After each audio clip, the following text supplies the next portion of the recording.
এই সময় আমেরিকার সাথে কিছু গোপন চুক্তি রয়েছে যেগুলো তারা বাস্তবায়ন করতে চায়।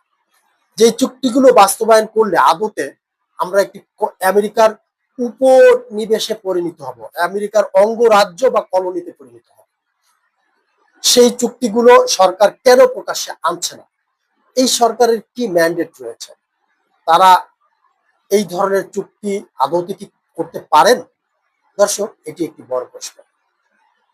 এছাড়া পরিকল্পিতভাবে এই ইস্যুকে কেন্দ্র করে দেশের সামগ্রিক আইন শৃঙ্খলা পরিস্থিতি যখন আরো খারাপ হয়ে যাবে, তখন স্বাভাবিকভাবে তাদের পক্ষ থেকে বলা হবে দেশের আইন শৃঙ্খলা পরিস্থিতি এখন ভালো অবস্থানে নেই, এই মুহূর্তে দেশের নির্বাচনের পরিবেশ নেই, দেশে কোনো নির্বাচন করা সম্ভব নয়।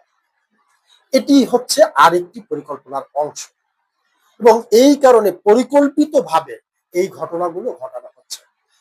যেমন মেটিকুলাস ডিজাইনের মাধ্যমে জুলাই আন্দোলন হয়েছিল, মেটিকুলাস